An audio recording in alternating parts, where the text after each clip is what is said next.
السلام عليكم. النهارده هنتكلم عن ماتش الاهلي وزد الساعه 8 يوم الخميس، وهنتكلم عن ماتش الزمالك وسموحه يوم الجمعه الساعه 5 ان شاء الله. نشوف ماتشات قويه، ماتشات مثيره، زي ما شفنا المباريات الاولى، سواء الاهلي مع سيراميكا 5-2 او الزمالك مع فريق البنك الاهلي 3-2.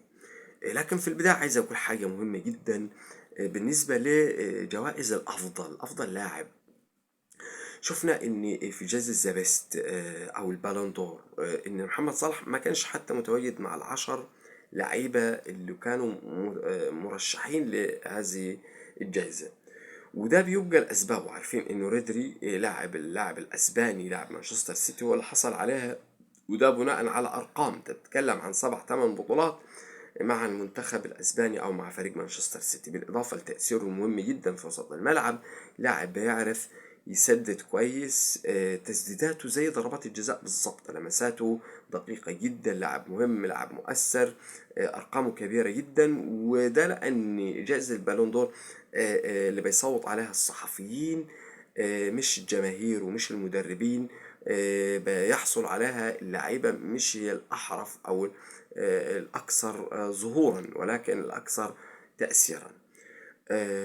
طيب، حتى في الكاف اعتقد محمد صلاح هيكون بعيد. محمد صلاح مع منتخب مصر للاسف يعني اخفق في البطوله الافريقيه، لا حصل على بطوله افريقيه ولا حتى وصل لدور الاربعه او الدور النهائي. ومع فريق ليفربول ما حصلش على لا الدوري الانجليزي ولا دوري الابطال. وبالتالي محمد صلاح حتى لو كان مؤثر، اهدافه غزيره، اسيستاته كبيره، لكن هنلاقي ان محمد صلاح مش هيقدر يحصل على اي جوائز بناء على هذه الارقام.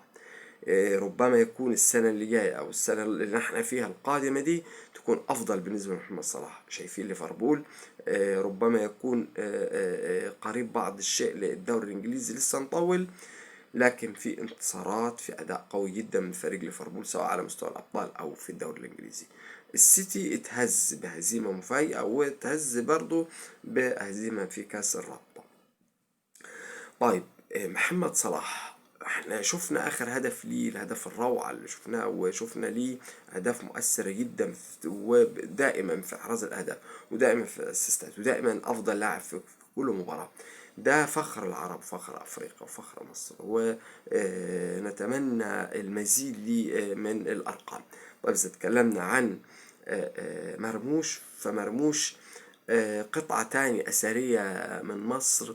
تتكلم عن لاعب السنة دي متوهج، أحرز في بايرن ميونخ هدف مؤثر، هدف الفوز، وأحرز أهداف في كل مباراة، بيجيب أهداف، وأهداف روعة، أهداف عالمية. نتكلم عن لاعب هيبقى ليه مستقبل كبير. وفي لاعيبة تانية على فكرة في الدوريات الأوروبية مصرية قادمة بقوة، نتمنى المزيد، لأن هو ده نتاج صناعة كرة القدم. طيب، إذا تكلمنا عن ماتش الأهلي وزد، النادي الأهلي منتشي بفوزه الكبير على سيراميكا، ويستطيع إنه يفوز وليس بصعوبة على فريق زد، رغم إن فريق زد من الفرق اللي هي طالعة بقوة، فرق اللي واخدة مراكز كبيرة في الدوري العام، يعني بتكلم عن أول 6 مراكز. لكن فريق الأهلي عنده خبرة، عنده لعيبة منتشية بانتصارات في الفترة الأخيرة. أعتقد المباراة مش هتبقى صعبة جدا. طيب، بالنسبة للزمالك وسموحة، لا، الزمالك وسموحة الماتش صعب حقيقة. فريق سموحة فريق سكواد عالي، أحمد سامي مدرب مخضرم. نادي الزمالك عنده إصابات مؤثرة جدا، بتكلم عن زيزو، بتكلم عن ناصر ماهر، بتكلم عن غياب طبعا لشلبي ودونجا وغيرهم من اللاعبين. لكن أعتقد جوميز يعني بدأ يبقى عنده خبرة، عنده معرفة بالدوري. هزيمته من سموحة السنة اللي فاتت أعتقد ممكن يبقى لها دور في انه يتلافى الهزيمة المرة دي، ويستطيع انه يؤدي اداء قوي، ويستطيع انه يفوز على فريق سموحة العنيد جدا. فريق سموحة فاز الماتش اللي فات 3-1، وفريق نادي الزمالك فاز 3-2، وهتبقى مباراة قوية جدا. نتمنى ان شاء الله بإذن الله مشاهدة ممتعة للمباريات في الدوري العام. شكرا.